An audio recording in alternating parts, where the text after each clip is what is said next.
Erwin. You are up next. Hey Bart, how's it going? How's it going, Erwin? And where are you playing out of, Erwin? This is going to be played out of MGM Grand Detroit. It's a 2-5 game, 200 to 1,000. 2-5. Have you called in the show before, Erwin? Yeah, I have a couple times. So 200 to 1,000. Again, I've never got the chance to play up in Detroit. Is this the largest no limit game that goes there? During the weekdays, yeah, but they'll get a 510 and a semi-private 1025 over the weekend. Okay. Well, I know our PLO and CLP PLO instructor Ryan Terp himself plays PLO games. I think sometimes here. Okay. So how deep are you for this hand?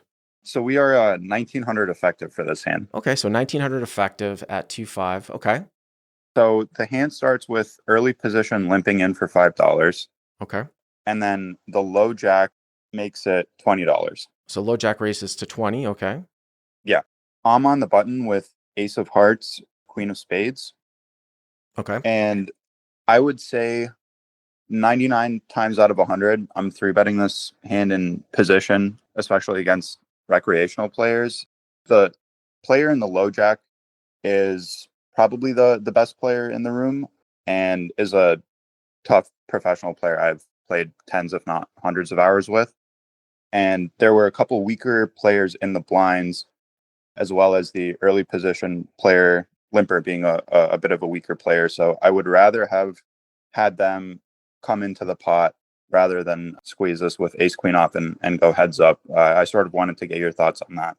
I kind of think of it a little bit differently, where if I would say, I'd kind of flip this around and say, if you were heads up and the low jack opened at 20 and you were up against this guy, I wouldn't have an issue flat calling here on the button and then playing across some flops that that you don't hit with the limper in there and loose blinds, even if they're weak.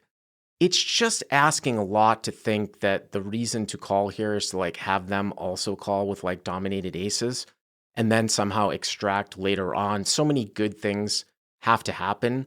And what supersedes that is just the fact that if you get it heads up, you're just so with the betting lead in position, you're just so much more likely to realize your equity, and so many good things can happen. The issue with you calling here and then the limper calling and blinds calling is that when you miss, you just can't realize. You're basically forced to fold out.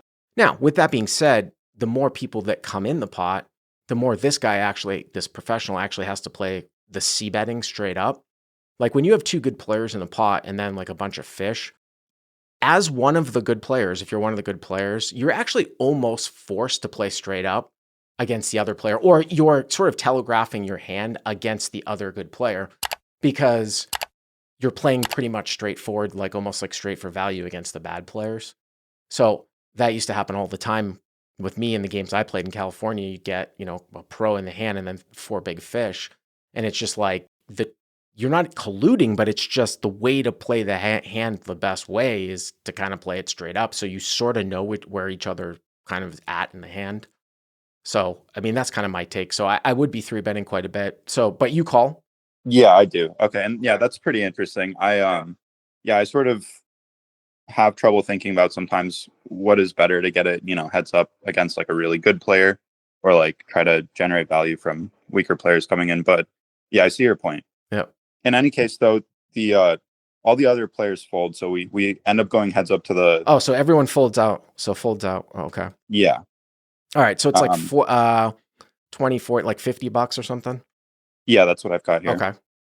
And the flop comes queen of diamonds, nine of diamonds, seven of clubs. Queen of diamonds, nine of diamonds, seven of clubs. So again, you've got ace queen on the button, a hand that you're kind of underrepresented here. That you would and I'm sure the other guy would probably think you mostly three bet. Okay. Yeah, absolutely. I think you're right on the money with that point. But in any case, yeah, the low jack here bets $25. All right, so low jack bets 25. And so in this, situation, I actually decided to raise to $85. Oh, that's interesting. Yeah, specifically for the point that you actually just made, in that I think I'm very underrepresented here. And I think I can sort of raise this hand because I shouldn't have very many value hands here. I think he knows that. And so I think if I raise here, it looks like I'm weighted perhaps more towards bluffs than value, especially with there being a lot of draws on this board. And so I thought it was a good situation to raise here. So you would 3-bet pocket nines here most of the time pre? I think I would 3-bet pocket eights and better, maybe pocket nines and better. So for thick value here, you almost just have 7-7, or somehow if you flat with like queen 9 suited or 9-7 suited, something like that. Yeah, exactly. Yeah, I mean, I can get on board with it. It's also a very, very wet type of board. Here's the thing too, that it's interesting you say you're under repped. That's true. You actually have the bottom, you probably have the bottom part of what you would consider raising for value here on the flop though, right? When you look at it, which is fine. And then the better the player, the more I actually might like this, because you're going to get called wider for the reasons that we talked about. So if he was c-betting Jack-Jack or 10-10, I don't think he's folding. Now, what else he c-bets and then calls, it's a non-pair. Like, I don't know how often he's going to like be c-betting like ace-jack with the ace of diamonds. But those hands might also call. So I can sort of get on board with why you can you might actually want to raise here, whereas other people that just fold out too much, you might just want to call. So I could see it. I mean, I don't think it's probably a little bit of a mix. Hero raises to 85. Yeah. Okay. One more, I guess, factor weighing into why I decided to raise here. Like I said, he and I have a pretty substantial history, and he's seen me make just very, very aggressive plays. And so I think he has a tendency to call me down lighter in spots. It's interesting. The chat is 50-50 here. Raising is terrible. Raising's okay. Raising's all right, so you raise to 85. Yep. Yep. And the low jack calls. So low jack calls. Which is interesting because, again, people would be like, you never want to put yourself in a situation where when you raise and get called, you're like, oh, fuck, I don't have the best hand. That is not the case here. And if we want to stay consistent in this hand, if you get a blank turn and he checks to you, if you want to be consistent throughout the hand, you're definitely betting for value on turn. And then maybe, at the end, depending on the run out, you actually might go for 3 streets. Because the whole reason you're actually playing this hand a little bit deceptively in the under rep pre, and now some would say taking the bottom part of what you might raise and raising it. So, I mean, obviously it's going to depend on the run out. So here raised to 85, low jack calls. The pot now is 220. Yeah, that's exactly what I've got here. And the turn comes the 4 of clubs. So that brings in a backdoor club draw. And you have ace of hearts, queen of spades, and it's queen of diamonds, 9 of diamonds, 7 of clubs. Turn is the 4 of clubs. Okay. Yep. And the low jack checks to me here. Okay. And I actually decide to overbet the pot here. I bet 275 into 220. Okay, so you're going to overbet the pot here. Again, I assume that you're trying to make it look like you're obviously like on some sort of combo draw. I don't know this off the top of my head. Maybe Nate, like in gut reflex. The only thing about overbetting here is that some of the bluff catching hands now I think are probably forced to fold out here. Like if he's got jack of diamonds, jack of clubs, which is probably like, or 10 of diamonds, 10 of clubs being the worst combos of those pairs. If you start overbetting here, I mean, I think that has to fold out, right? In this particular spot. Yeah, I agree. And the other thing too about overbetting on this turn is, once you start taking an overbet sizing here on turn, if he calls and you get like a true brick run out, does that now dissuade you from value betting at the end, where you're just going to check it back? In the moment, I had decided that if he called on the turn and the river bricked out, I would have just checked it back. Okay. So that's the thing. Like, if you go kind of more like half to 2/3 here, you still might get more hands to actually continue to call, and you might be more comfortable actually betting 3 streets as a clean run out as opposed to going now overbet, if you follow what I'm saying. So that's why I might not use the overbet sizing here. Yeah, no, I see your point with that. That makes a lot of sense. The only thing was that the board was so wet at this point with like a few different open-enders, gut shots, and 2 flush draws. I thought it might be more, I thought there may be more value in getting, money from those draws now rather than have them just fold out on the river. So hero bets 275, okay? Yep. And so this is where this is why I wanted to call the hand in. Really, it's because the low jack now goes all in for 1800. Wow. So the low jack jams. So do you guys know each other? Yeah, very well. All right. So you guys know that you're both good players then? Yeah, he and I have. Yeah, he's probably. I think he's the player I've probably spent the most time playing against in this game. So hero bets 275, low jack jams all in for what is like 1700 or something, 1800. Yeah, something right around there, I think. You're getting about 1.5 to 1. I'm sure one of the first things that you kind of think of in your head with having ace queen is, of course, you block pocket queens, right? Which would be to upset. Now you've got a front door diamond draw and a backdoor club draw. You don't have the queen X of clubs. The thing that is interesting here, which is there's a couple things interesting going on, right? Because of the fact that like you played the pre-flop very unorthodox, and that the low jack's probably not going to think that you have ace queen in a spot like this. But the fact that you raised flop and overbet turn and he's jamming, even if you guys know each other, like, is he trying to get, like, what is you're not going to fold pocket sevens here, are you? No, definitely not. So what's the, like, what would, like, I'm just trying to think of like a hand that I would do this with from his perspective, like, and you still do have some value, so he doesn't just get to do this with like kings or aces. Aces, of course, you block. So when you raise flop as a field caller, even in this particular configuration on this board, and then you overbet turn, and then the guy jams, don't you think that leans towards a lot of value here?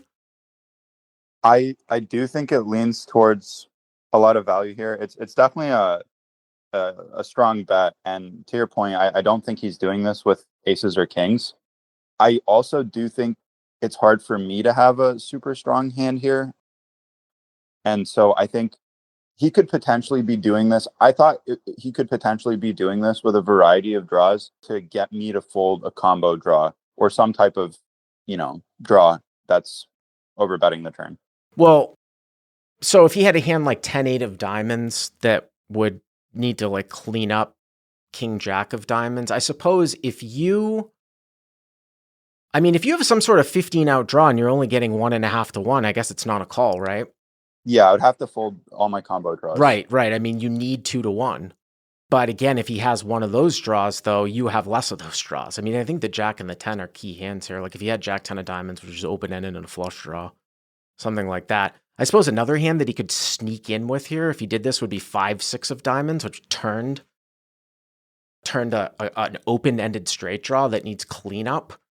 I mean, you can go down the weeds and count those things. I still think it's sort of a little bit maniacal because sure, yeah, you might have a combo draw, but don't you have value though too?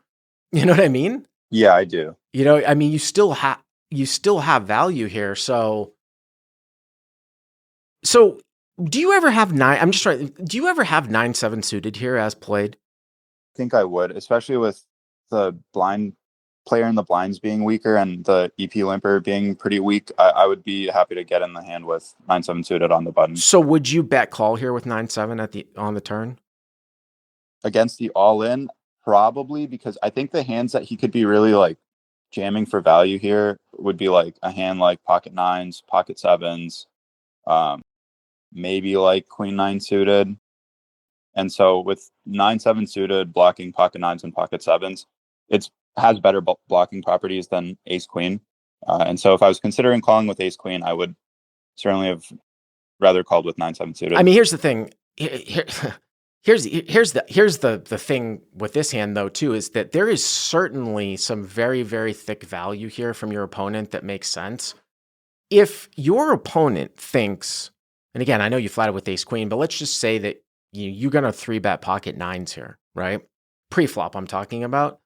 Then your opponent can take this line with pocket nines, pocket sevens, and I guess the one combo of pocket queen. So it makes perfect sense for him to have 9-9 and 7-7 here. It really does. I mean, that's 6 full combos. So, and then of course the problem is that if he has 9-9 or 7-7 here, you're drawing dead. So, how often he plays that? I mean, does he 3-bet sometimes on the flop with those particular hands? But that's 6 combos. Pocket nines, pocket sevens, 6 combos. And like, how many combo draws do you have? Like maybe 3? Something like that. So, and what I was saying was that it's just, I mean, how many combo draws does he have? Like 3? So it's like, yeah, like you're 65% against the combo draws, and then you're drawing dead maybe against a ratio of 2-1 of really, really thick value. The fact that I don't block the 9 and the 7 kind of concerned me. It's interesting. Nate in the live chat said that in theory, if you overbet this turn, you're actually supposed to call the check jam. I don't know, man. It's pretty close. I mean, I don't know what kind of leveling war you get in here. I just sometimes revert back to the fact that you so seldomly have what you have here that a lot of times, even when people are trying to play balance, they kind of use ranges that kind of revert back to the mean of what is the sort of the big clump of your range, which could be some combo draws, but it's a lot of other thick value here too. Right. Yeah, I was also I had a hard time doing this in game, but I was trying to think about it in terms of a MDF perspective. And I could be betting like 10-8 suited for an overbet on the turn, even if it's not a combo draw, Jack 10 suited, maybe some other draws. I think for me to overbet the turn, I don't necessarily need to have a combo draw per se. I'd definitely do it with a combo draw, but I don't think I have that much value here other than Queen 9 suited, pocket sevens.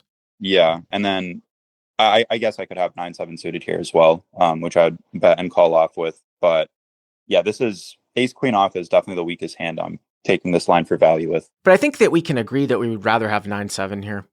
Yes, yeah. Yeah, I think we would definitely rather have 9-7 here. So you're getting one. I mean, it's interesting you said an MDF perspective. I mean, the pot odds you're getting 1.5 to 1. If you looked at it from an MDF perspective, I mean, the guy is risking, what is it, 18?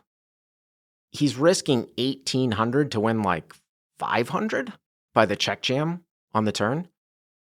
Yeah. Which is what, like 3 times the size of the pot?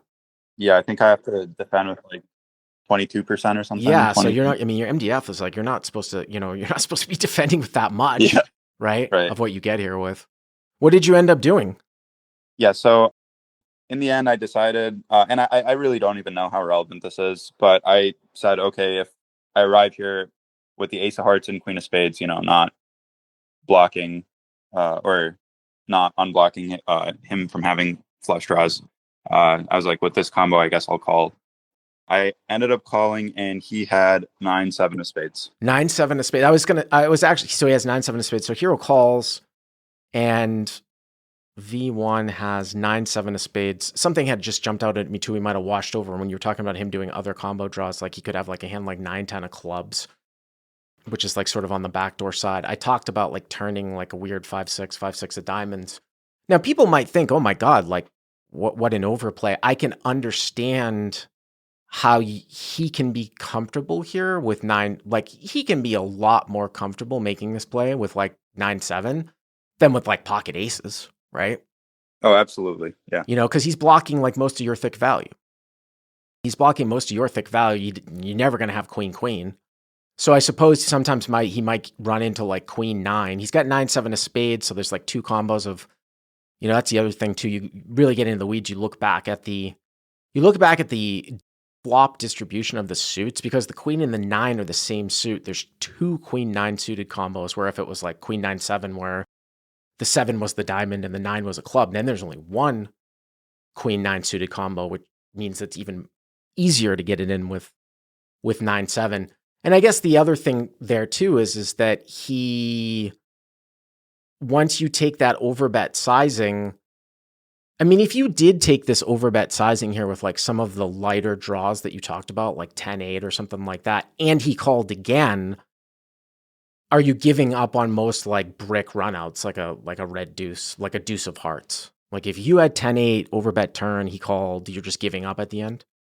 I might fire pretty small and try to like have him fold out some like draws that like high equity draws that like bricked out, but I definitely wouldn't bet large and try to get like a strong hand to fold.